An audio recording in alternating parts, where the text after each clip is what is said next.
Time for some more jam records from 1955, Billboard's magazine, July 24th, 1955. And bestsellers in stores, the R&B records, the bestsellers in stores. Of course, the #1 song that week. This would be September 24th, 1955. Bestsellers in stores. This is the R&B charts. Uh, Maybelline by Chuck Berry at #1. Up from, 8 weeks on the chart. Ain't That a Shame by Fats Domino at #2. And we got Only You by the Platters at #4. The Jacks, Why Don't You Write Me at number 5. And we got at #8. One of the great R&B rock and roll classics. I Hear You Knocking by Smiley Lewis. That's right. The original. Man, talking about some jams. New Orleans smoking, baby. That's the way it was. Written by Dave I can't pronounce his last name. Dave Bartholomew. Dave Bartholomew co-wrote records with Fats Domino, including I'm Walking, Ain't That a Shame, I believe Blueberry Hill, but I'm not sure about Blueberry Hill. But when you read about Fats Domino, you're going to run into Dave Bartholomew's name. He's primary songwriter. R&B New Orleans songwriter back in the 50s. This song, I Hear You Knocking, was written by Dave Bartholomew and Earl King. They also wrote a song called One Night of Sin, also covered by Smiley Lewis, the original R&B cover. It would later become sanitized into One Night by Elvis the King. And that's the thing about this. Now, this record, there are some precedents to this record. Some of the precursors, too. I Hear You Knocking by Smiley Lewis. There was a song that came out back in 1928.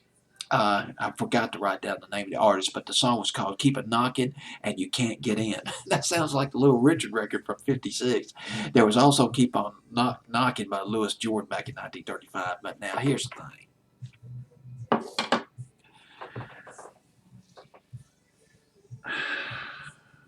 You got to take into consideration of racial climate back in the 50s.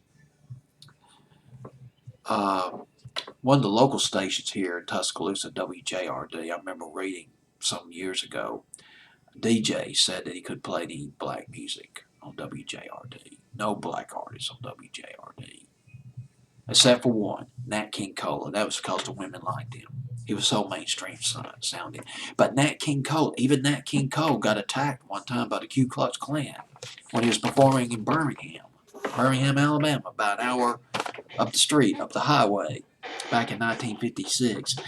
The thing about it is, the R&B artists had come out with these great rock and roll records, but then they would be covered, somewhat watered down, by the pop artists, the white artists, such as the case with Ain't That a Shame by Fats Domino, covered by Pat Boone, and there was I'm Walking, which was covered by Ricky Nelson, but Ricky Nelson did a credible version. But now, this song by Smiley Lewis, I Hear You Knocking, Gail Storm, the woman who, remember the song Dark Moon by Gail Storm, Ivory Tower by Gail Storm, well, she did a version of I Hear You Knocking, 1955, 1956. She had the huge hit with it. She had the huge pop crossover hit with it. So loads of copies of this record.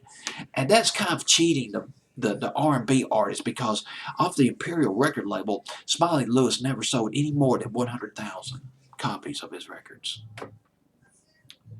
While the white artists like Gail Storm were they were just flying off the shelf right and left.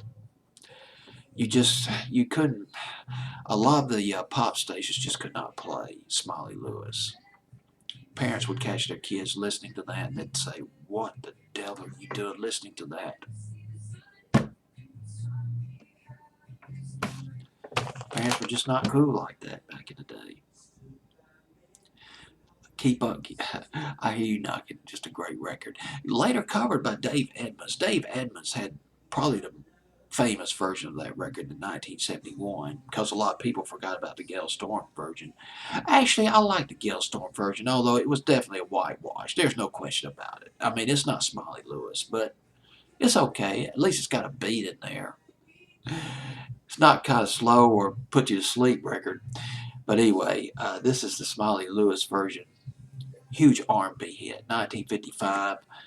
And this is I Hear You Knocking, brought to you by Mr. DJ.